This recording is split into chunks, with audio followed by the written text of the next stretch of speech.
morning and welcome to Relationship Wednesdays. Are you psyched up for this day? I am. You look so nice. Thanks. Anyway, before we get to the details, my name is Anixi and I'm very excited to be here this morning with all the details on everything that you need to know. And my name is Susan Jeroge. And It hasn't changed. Nixie, yeah, I'm Nixi's co-host and I'm so excited for Relationship Wednesday today. I hope you guys are energized. Thank you for tuning in and don't forget, talk to us the whole show on the social media using the hashtag Katie and Life is Style.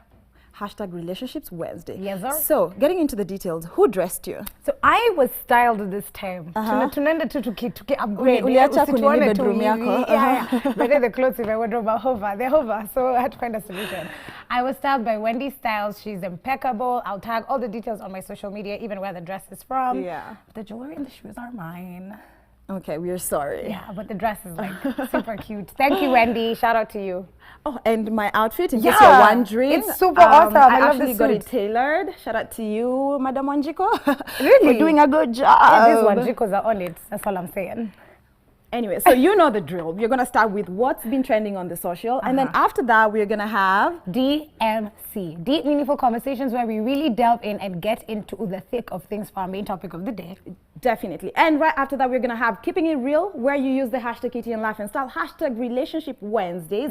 Let us know what questions you would want us to settle for you. Yes. And then last and definitely not least, we have Tonight on KTN with Laura, otherwise known as Lingara Prince. Hey, what? Lingara Princess. And now, whoa, it's the central came out. I'm sorry, guys.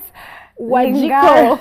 Lingala Princess. Yes, I'm also a Wanjiko. We struggle. She's going to be telling us what to expect on eCurve tonight and all the great and hot events she went to the last week. And if you haven't realized, it's 7. And Yeah. who said we cannot keep time?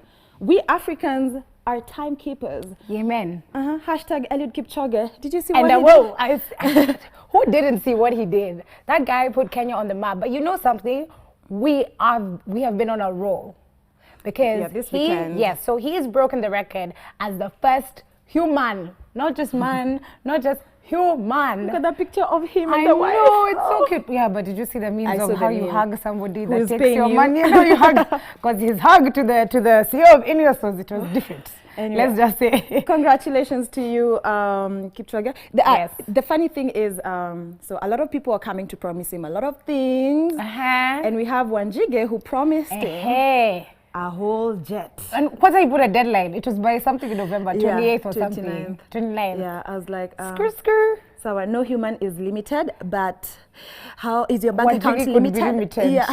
We are sorry. So apparently people are saying on the ground that the news is fake and unfortunately he's probably not going to be getting a jet, but unfortunately he's going to be getting a lot more than just a jet. And just like I told you, just to shout out what Kenyans have been doing, of course, he was the first human to finish a marathon under 2 hours, but you also have Bridget Kosgei, who broke the world record at Chicago, and this is a record that was held by an American. So beautiful. It's been held for 16 years. Can you imagine breaking a record that's been held for 16 years? Cool. Kenya Lionesses, our rugby team, also beat Tunisia in the semi-finals. So they're also kicking it and doing an awesome job at the World Rugby Women's Finals. They've been honoring our flag this whole time. And then there's another story that I read and I was so shocked. We have a little girl, she's called Karen Kimani. She's from Harvest View Academy in Utawala, and she won the silver medal in Spain for her eco project, and she also put Kenya on the map. So this was a awesome week for our Kenya. time. The funniest thing, Kenyans will never let anything rest. Oh, yeah. So apparently Ugandans and Tanzanians have been like, oh, hashtag East African flag. We're like, honeys. No. It's the Kenyan flag. No, it's Kenyan rugby team. Kenya's Kipchoge, Kenyans Kosgei, and Kenyans Karen. So Yeah, we're not trying to be kind with this. Yeah, we're not trying to share them. Wait for your shine. Wait till for your 2021, then we'll say East Africa. But for now, allow. No, on this Kipchoge story though, there is this perfume bottle going for $159,000. And it's a 75 milliliter glass bottle. Kipchoge. I'm like, dude, you're all moving mad. Maybe it's worth it. Like, did you see this guy? 400 million. Can you even imagine what 400 million looks like? No. Exactly. So you need to drop $159,000. That's crazy. It makes sense. Also, the thing that pains me is that the amount is in dollars. Yeah. other than Kenya shillings? Ama ni venye haziwezi tajika na Kenya shillings. Unajua Kenya shillings siku hizi venye watu wana moving nazo, hizo ni pesa kidogo sana.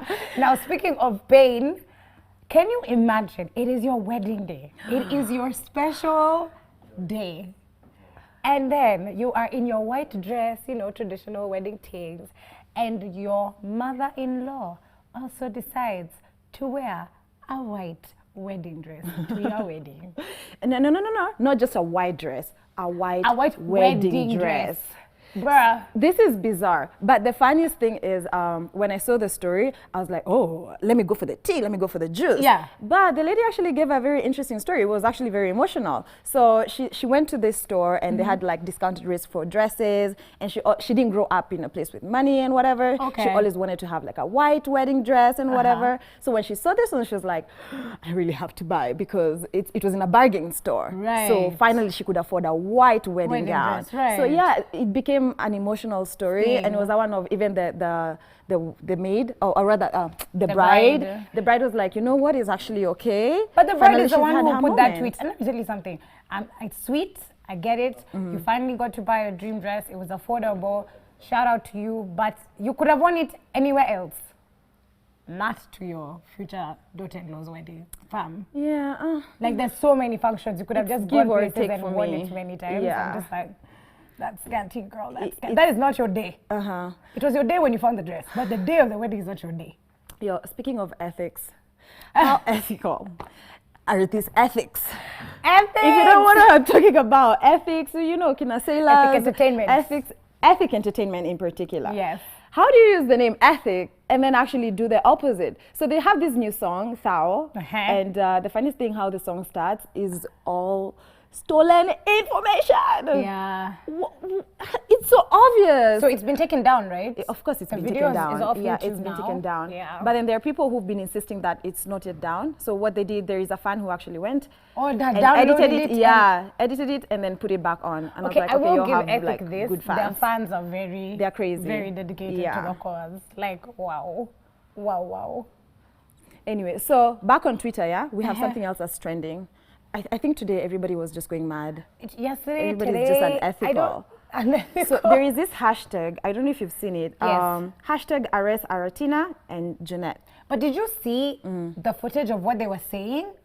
It's ridiculous. That's not okay. And considering everything that our country has been through and how well people are doing, and then to pick of all weeks, this week, where Kenyans are shining, I was like, why guys, somebody always has let the team down. Don't you do a group project and then there's always that guy, one person that just doesn't do their work, is late, doesn't care.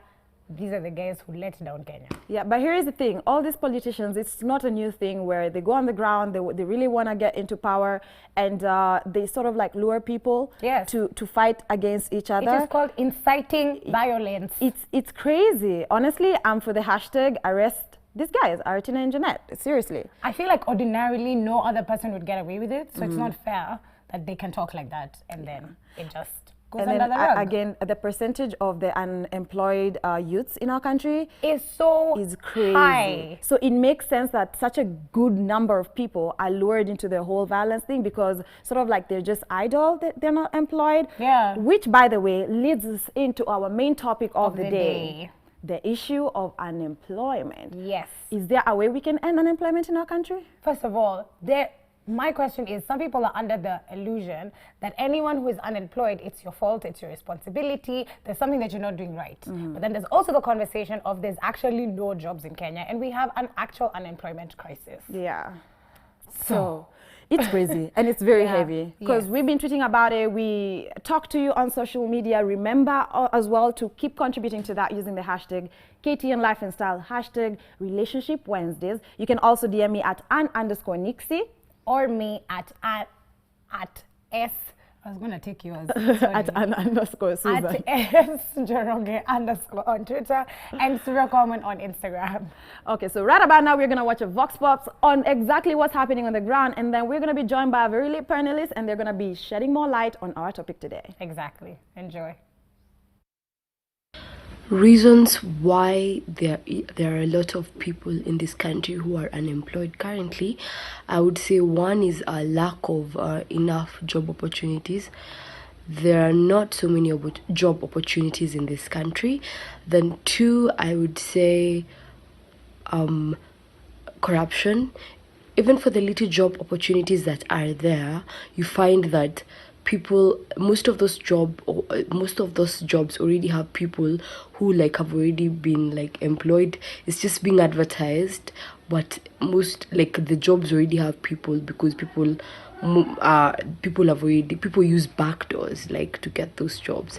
Then 3rd, and the most important one, is unrealistic qualifications from employers. For instance, an employer is looking for a job, is looking for someone for a particular job, but you find that they ask for an experience of like 2 or 3 years or 4 years, even 5 years.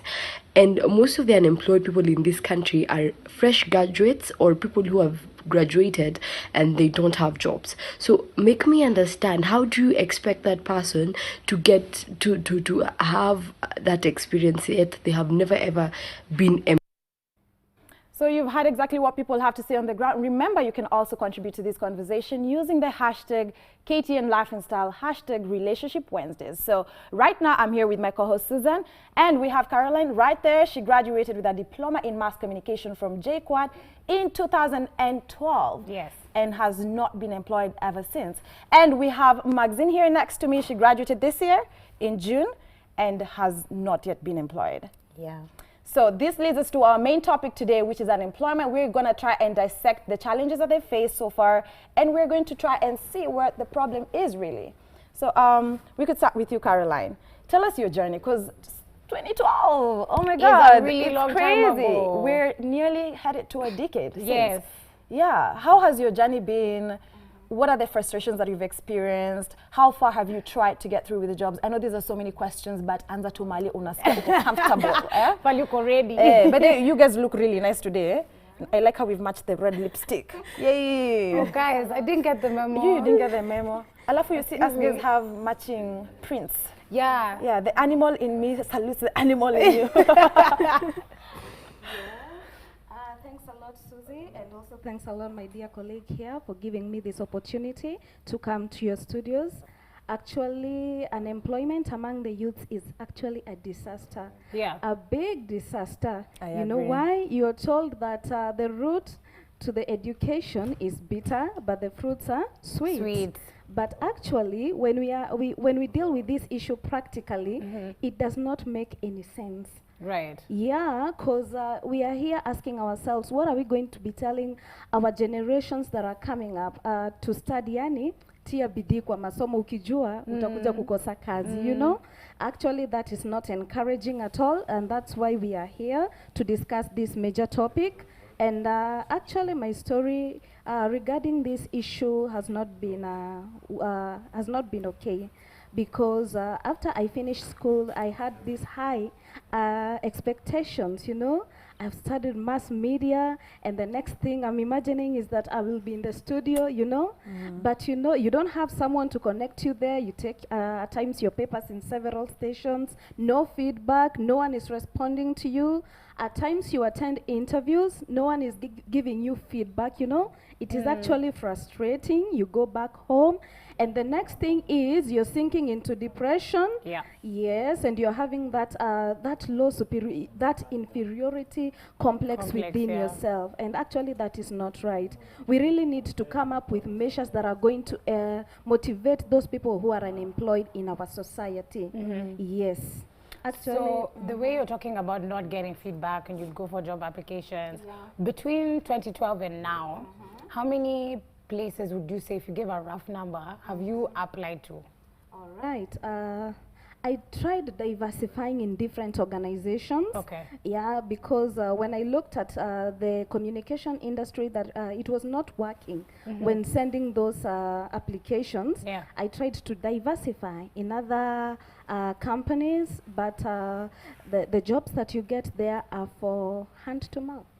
You know, it is frustrating. But anyway, I'm grateful to God because of that, because you cannot actually deny that job knowing that you're going to go home to sleep, you know, you'd rather be doing something while waiting for something else to come up. And that is what I'm going to encourage other youths who are currently unemployed, that don't just sit there, don't just be there in the house, you know.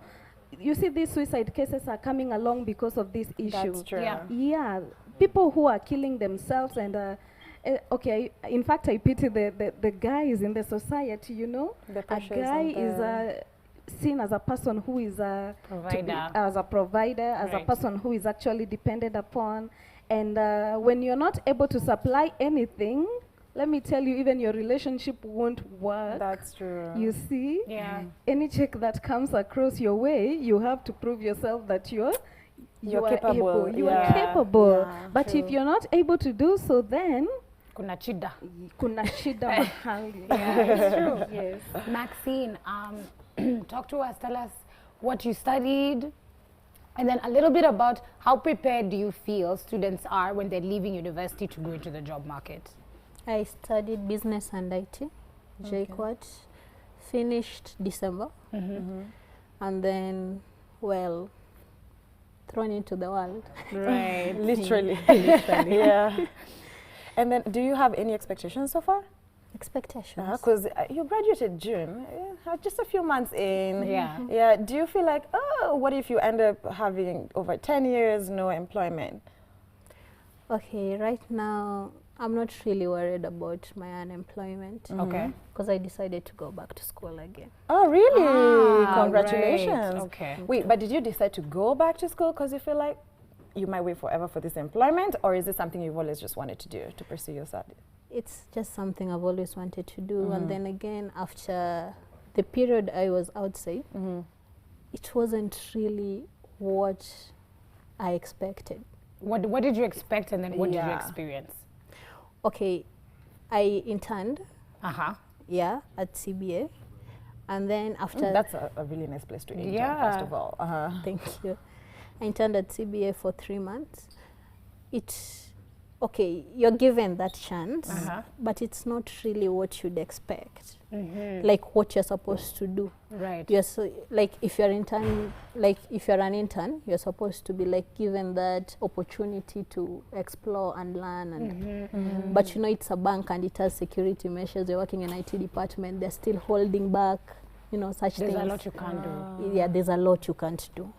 Do you feel like that has contributed to companies not wanting to let go of their current employees? Exactly. Yeah. Right. Because they just have that notion of they're just comfortable. Yeah. They don't want to get new, especially the millennials. Akitunaoneangwa. No, the thing is, though, there is a conversation, specifically when it comes to millennials, where employers, there's two sides of the coin.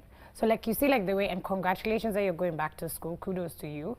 But there's two sides of the coin where you have millennials who come in with undergraduate degrees and master's degrees.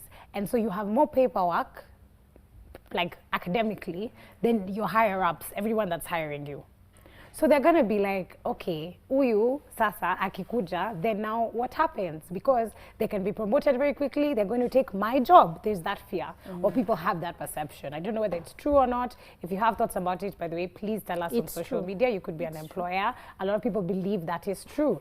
But then there's also the conversation that millennials were entitled and we're very lazy. We were born in the internet age. We believe in things happening now, now, now. So even when we go to interviews, when we are giving them the salaries we want, it's ludicrous.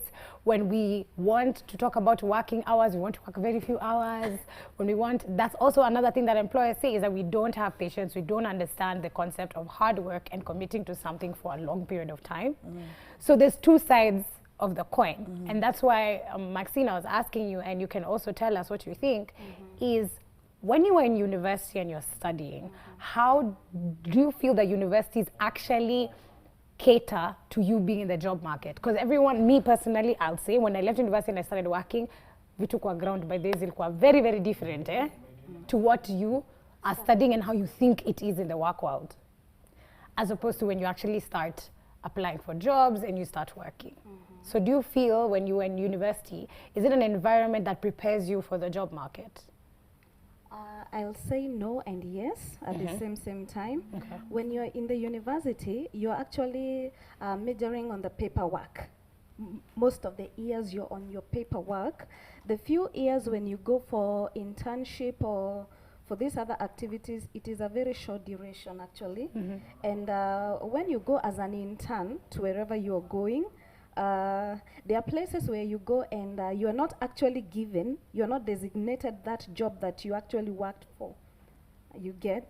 So you may be in a certain organization and you studied communication, but you're taken in a different docket. Yeah, different from what you did pursue. So by the time you're leaving that place, you of course have those recommendation letters that we had this person for this duration of time here. But but now when we come back now to school, now to to finish now the studies, you get to understand that this person pursued this course, but is actually not equipped practically with these skills. So I will say that is not actually working. And we are living in a place where the environment is actually saturated. It's already full. As in, the environment for jobs is actually full. As in, we are having a lot of graduates who are graduating each and every year. But you come to realize that the market area is actually limited. You see? So all these people graduating, we expect them to fit in this market zone. Actually, it's not going to work. We have to start thinking outside the box, Yeah, for this generation, Kenya. Otherwise, there are going to be repercussions for not having jobs actually, You see, I had people say that young people are being actually recruited by the Al-Shabaabs. They take advantage of that weakness. That's right. They take advantage and they say that you guys, you just come to us. We are going to give you huge sums of money. That's the same thing happening with the politicians, exactly. They are being taken advantage of because of this thing called joblessness. You see? And there are other people who have gone, they have lowered themselves a lot. And actually it's frustrating when you find a person who is graduating going to become a house girl or anaoshea watu manguo kule nje. Actually, hata akifanya hiyo kazi, anafanya because hataki kukua mzigo kwa watu, lakini roho yake haiko wapi? Haiko pale. That's why we are challenging our government and these other economic empowerment institutions. Arise, come and help these youths, And in case the government is giving these funds, the youth funds, to help the youth, what I will say is that try to ease that process. Don't make it so difficult for a person to come and access that money. Don't allow corruption to penetrate that way, because because if you give your people that money, how about the rest of the society? How watu wengine mmewaacha wapi?